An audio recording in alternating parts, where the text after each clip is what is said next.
J'ai écrit un livre intitulé « Vivre courageusement ». C'est un livre magnifique à propos de comment vaincre la peur dans votre vie. J'ai commencé le premier chapitre avec une lettre à l'esprit de la peur, lui disant adieu. Si vous comptez vaincre la peur, la première chose que vous devez faire est de décider que vous allez vous séparer de la peur, que vous aurez une attitude envers vous-même. Aucune peur ne vit ici. La seule attitude acceptable qu'un chrétien devrait avoir est « je n'aurai pas de crainte ». Et vous savez, le psalmiste David a dit ceci plusieurs fois dans les psaumes. « Je n'aurai pas de crainte. Que me feraient les hommes? Si Dieu est pour nous, qui se lèvera contre nous ?»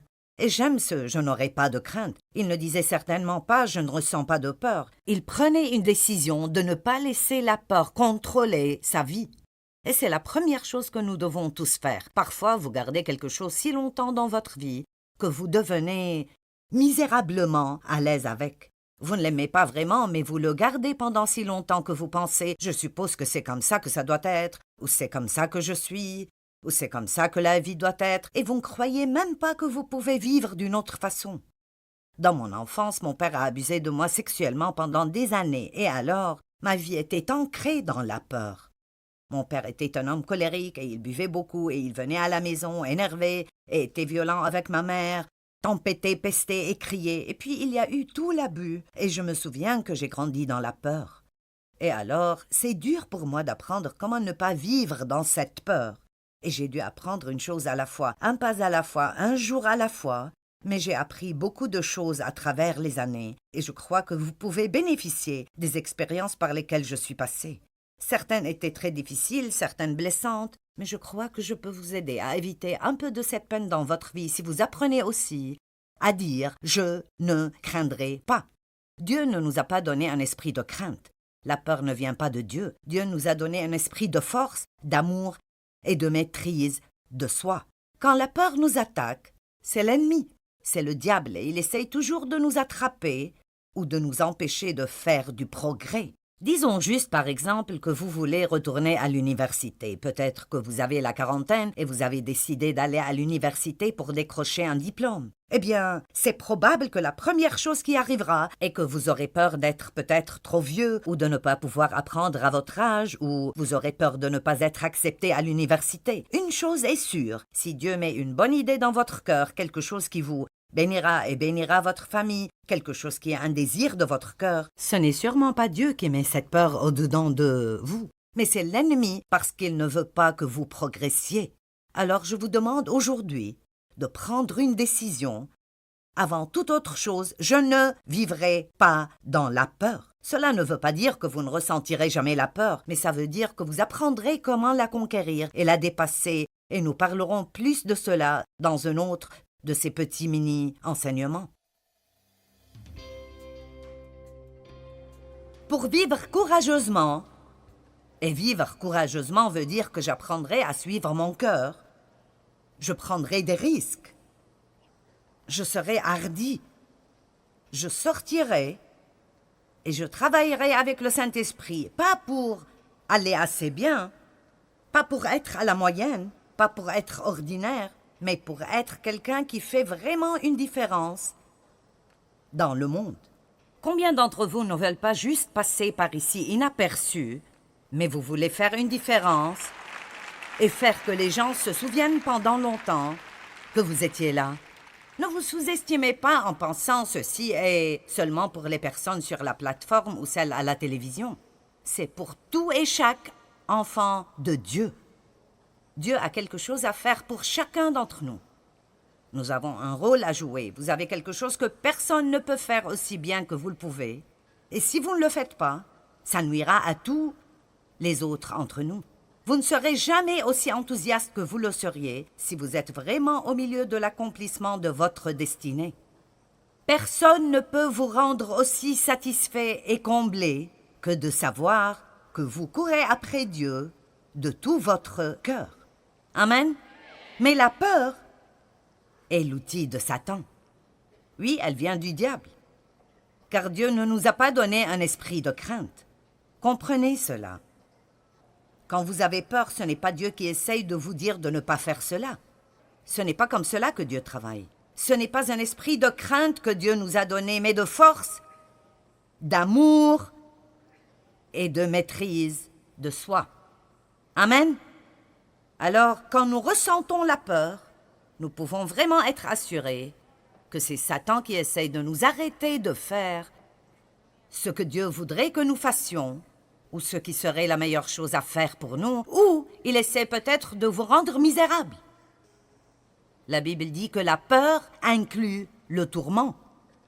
La peur engendre le tourment, et j'ai même découvert que l'angoisse, qui est d'après ce que je crois proche, voisine de la peur, peut aussi amener le tourment. J'essaie de m'entraîner dans la vie à ne jamais me laisser m'angoisser. Ne vous angoissez pas quand vous allez au magasin ou de faire la vaisselle.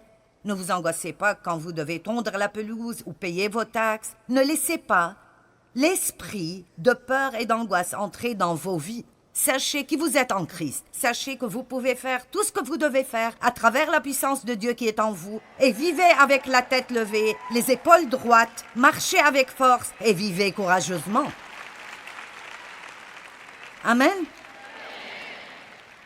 Il est temps que le corps de Christ se lève et compte et arrête d'être faible et guignard et d'avoir un problème avec tout. Il y a tellement de genres différents de peur que c'est incroyable. Je veux dire, si vous recherchez les phobies dans une encyclopédie, mon Dieu, il y a des pages et des pages et des pages et des pages de choses que les gens craignent. L'une des craintes que la plupart des gens ont à un moment ou à un autre dans leur vie, et je sais que je suis passée par ça, et je pense que beaucoup de gens l'ont, est la peur des autres. Qu'est-ce qu'ils penseront? Qu'est-ce qu'ils diront? Qu'est-ce qu'ils feront? Qu'est-ce qu'ils ne feront pas si je ne leur plais pas? Est-ce qu'ils m'excluront de leur vie? Est-ce qu'ils me rejetteront? Est-ce que je serai seule?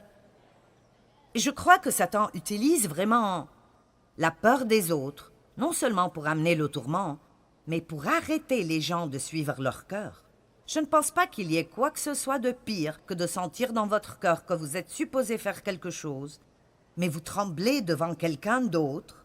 Et beaucoup de fois, il n'essaye même pas de vous contrôler. C'est juste l'insécurité de notre côté qui les laisse nous contrôler parce que nous voulons qu'ils soient d'accord avec tout ce que nous faisons. Savez-vous que quoi que vous fassiez, 10% des gens ne vous aimeront jamais? Ce sont juste les statistiques des experts. Quoi que nous fassions, certaines personnes ne nous aimeront pas. Eh bien, la Bible nous dit que nous devons craindre Dieu. Beaucoup de personnes ne comprennent pas cela.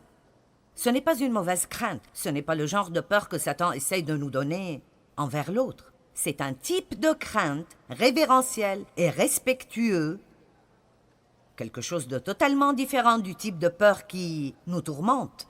Ce type de crainte est une crainte qui nous garde en sécurité. C'est comme, j'ai confiance en Dieu, je crois qu'il m'aime, il est certainement plus intelligent que je le suis, je l'aimerai et le respecterai et lui ferai assez confiance pour faire ce qu'il me dit de faire.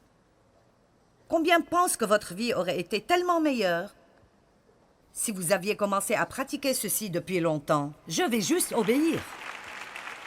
Je veux dire, vous savez, Dieu n'est pas un tyran qui veut juste contrôler les gens.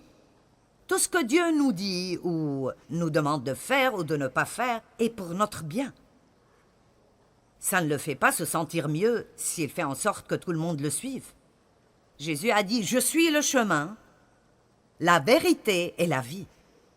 Il est le chemin. Faites les choses comme Jésus les a faites.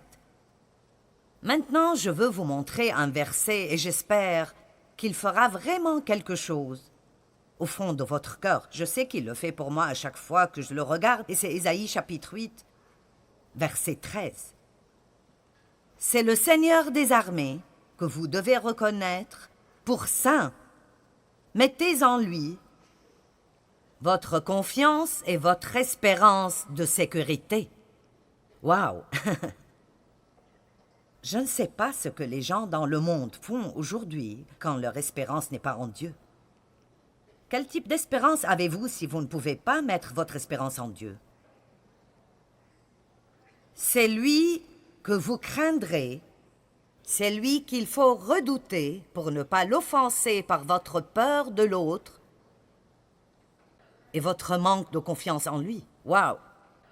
Alors, en fait, ça offense le Saint-Esprit quand, au lieu de le suivre, de le respecter, de l'aimer et de l'honorer assez, d'avoir assez de crainte révérentielle et d'admiration de Dieu, je laisse une personne me détourner de ce que je sens que je devrais faire avec Dieu parce que j'ai tellement peur d'elle et de ce qu'elle pensera et de ce qu'elle dira et de ce qu'elle fera que je préfère avoir son approbation plutôt que celle de Dieu. Je préfère avoir leur amitié plutôt que l'amitié de Dieu. La Bible dit que cela offense Dieu. Et je pense que c'est une chose que nous devons sérieusement considérer. Il ne s'agit pas de dire « Eh bien, tu sais, je suis juste insécurisée. » Je veux dire, tu sais, j'ai juste peur et je ne veux pas être seule, je ne veux pas perdre mes amis. Non, comprenez ceci, ça offense Dieu. Ça offense Dieu quand nous tremblons devant d'autres. Vous avez une destinée à accomplir. Dieu veut faire de grandes choses magnifiques dans vos vies. Chacun d'entre vous. Ne vous asseyez pas ici en disant « Elle ne me parle pas ». Et ceux qui regardent à la télé, ne pensez pas que je parle juste aux personnes dans cette salle. L'une des raisons centrales pour lesquelles nous sommes là dans ce bâtiment est que nous pouvons enregistrer ces messages pour qu'ils vous parlent. Amen. Et Dieu ne veut pas que nous laissions les gens nous manipuler et nous contrôler. Et comme je l'ai dit, ils n'essaient même pas toujours de faire ceci. Si vous êtes vraiment insécurisé, vous pouvez être avec quelqu'un qui a une forte personnalité. Et si vous ne vous défendez pas, il vous contrôlera. Et vous ne savez même pas vraiment qu'il le fait la plupart du temps. Écoutez, si vous ne savez pas ce que vous voulez faire, je vous dirai volontiers ce qu'on fera. Si vous n'avez pas de plan vous-même, je serai heureuse de vous convaincre que vous devez suivre mon plan. Je suis juste un leader motivé, avec une personnalité forte. J'ai une destination, j'ai un objectif. Et les gens qui ne se défendent pas eux-mêmes seront écrasés. Et ce n'est pas toujours la faute de l'autre. Vous dites, eh bien, peut-on vraiment offenser Dieu?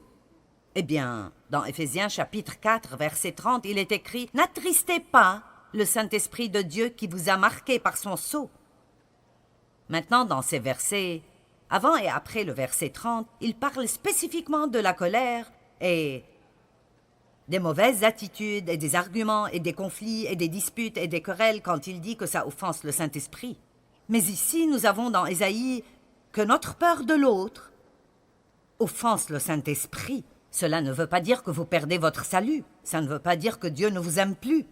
Mais laissez-moi vous dire quelque chose. Le Saint-Esprit vit en vous, et s'il est offensé, vous le sentez.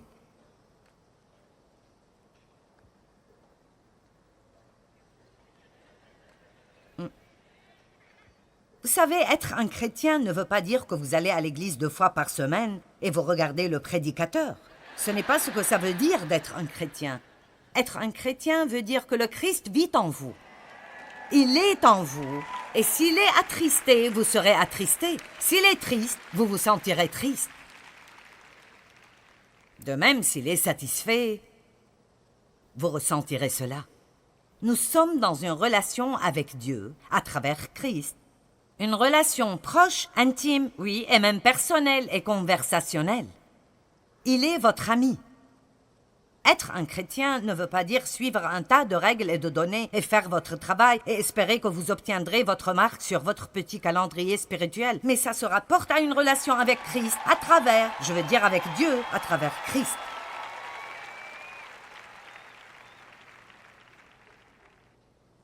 Être un chrétien veut dire être avec Christ ou être un disciple de Christ. Si vous n'êtes pas prêt à suivre Christ, arrêtez de vous appeler des chrétiens et enlevez l'autocollant de sur votre voiture. « Amen.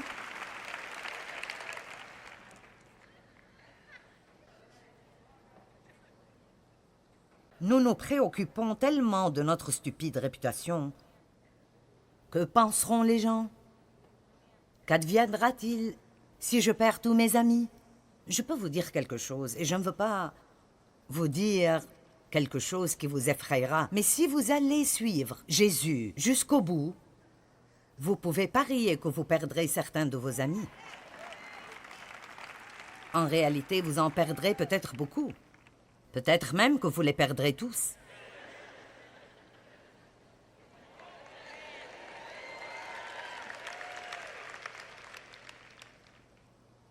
Et ce n'est même pas vraiment qu'ils pensent que vous avez tort, parce qu'au fond, ils savent que vous avez raison. Mais ils ne sont pas prêts à prendre la décision que vous êtes prêts à prendre. Alors c'est plus facile de trouver quelque chose qui ne va pas en vous que d'admettre qu'ils ont peut-être besoin de quelque chose dans leur vie. Combien d'entre vous, quand vous prenez la décision de vraiment totalement suivre Dieu, de juste suivre Dieu, peut-être que vous n'êtes pas encore arrivé à totalement. Combien d'entre vous ont perdu des amis ou votre famille vous a rejeté parce que vous avez pris cette décision? Eh bien, vous savez quoi? Regardez, il y a plus de main levée que de main baissée. Voici notre premier test. Ici. Allez-vous laisser la peur de l'autre vous faire trembler?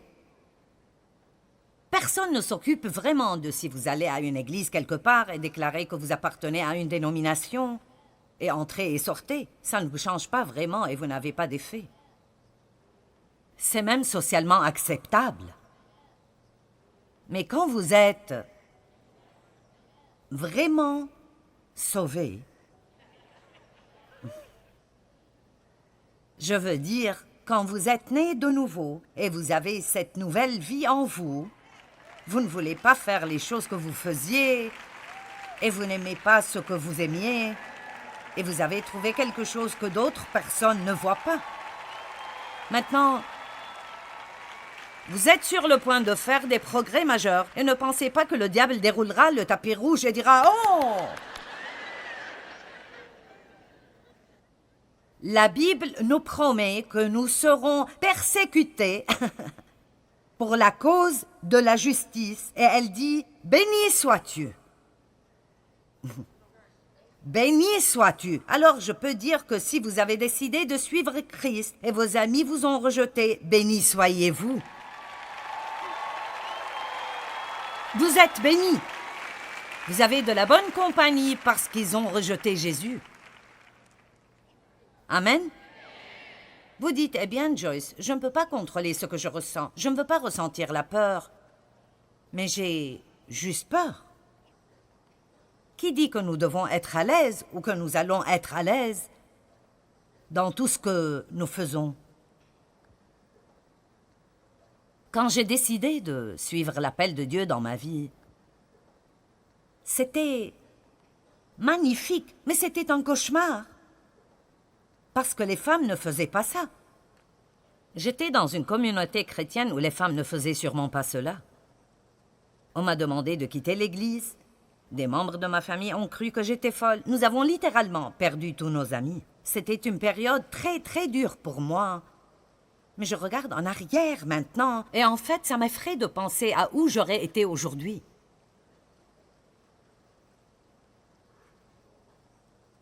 Qu'avez-vous déjà perdu en laissant la peur de l'autre vous contrôler, et que manquerez-vous dans le futur si vous ne faites pas de changement? Et peut-être que ce n'est pas un problème pour vous maintenant, peut-être que si, peut-être que non, mais c'est un bon message pour tout le monde, parce que tôt ou tard dans votre vie, vous saurez que Dieu veut que vous fassiez quelque chose, et quelqu'un dont vous désirez le respect et l'amour et l'approbation sera contre vous.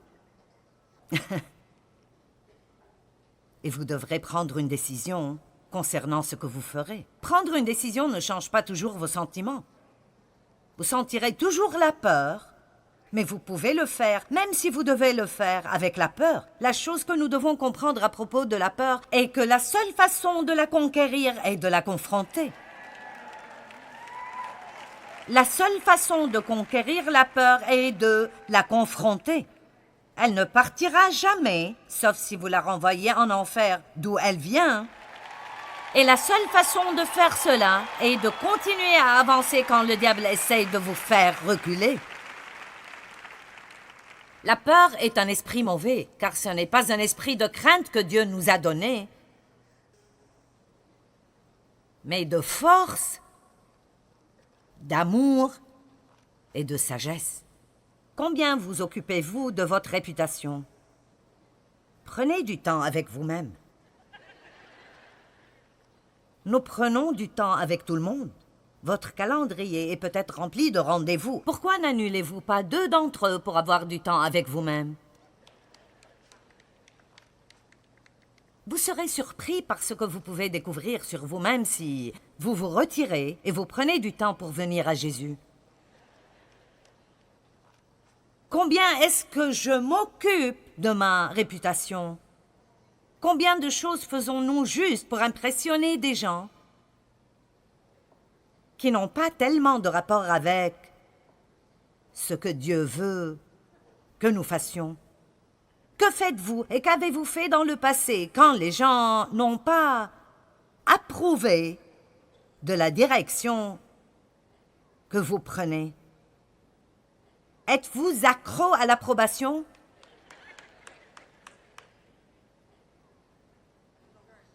Certaines personnes sont juste accros à l'approbation. Elles peuvent difficilement faire quoi que ce soit si elles ne pensent pas que tout le monde pense « Oh oui, c'est bon. Oh, j'aime ta coiffure, j'aime tes vêtements. Waouh, c'est bon.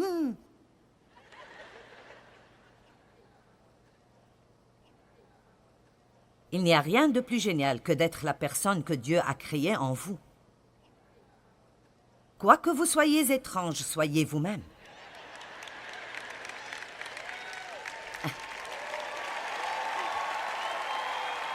Amen. Je veux dire vraiment, qui voudrait être comme tout le reste des gens? Combien c'est ennuyeux à la fin? Galates chapitre 1, verset 10. J'aime ces versets, les 2 versets suivants que je vous lirai. L'apôtre Paul, est-ce la faveur des hommes que je recherche ou celle de Dieu? Mon désir est-il de plaire aux hommes? Si je cherchais encore à plaire aux hommes, je ne serais pas serviteur de Christ, le Messie. Waouh! Si je n'avais pas suivi l'appel de Dieu dans ma vie pour garder mes amis, rester dans mon église et être apprécié des gens, oh mon Dieu! Oh! Mon Dieu, c'est si effrayant même d'y penser, et c'est effrayant de penser à combien nous sommes tentés. Allez, prenez ceci sérieusement. Combien nous sommes tentés. Parfois vous pensez même, tu sais s'ils pensent tous ainsi? Je veux dire, je suis la seule qui le fait. Je veux dire, ils ont raison, les femmes ne font pas ceci. Laissez-moi vous dire quelque chose. Vous devez faire taire votre tête parfois. Je ne parle pas d'être juste ignorant et stupide, mais je veux dire parfois, vous devez juste faire taire votre cerveau et vous devez regarder dans votre cœur. Vous devez vous éloigner de la voix des gens, aller quelque part avec Dieu et dire « Que veux-tu que je fasse dans cette situation? Quel est ton plan pour ma vie? Et aide-moi, Seigneur, si les gens n'aiment pas cela, à te suivre. » Vivez-vous pour plaire à Dieu chaque jour? Le suivez-vous à lui ou d'autres personnes? Vous savez, je crois fermement que plus nous vivons pour plaire à Dieu, plus nous serons heureux. Mais pour vivre d'une façon qui plaît à Dieu, vous devez être une personne plutôt courageuse, parce que Dieu vous dira peut-être de faire des choses qui sont gênantes pour vous. Il vous donnera peut-être de nouvelles opportunités. Et pour prendre ces opportunités, vous devrez peut-être prendre des risques parfois. Et vous savez, spécialement quand on parle de ne pas laisser les gens guider et contrôler nos vies, parfois il faut que nous soyons prêts à les confronter ou à refuser les choses qu'ils veulent que nous fassions.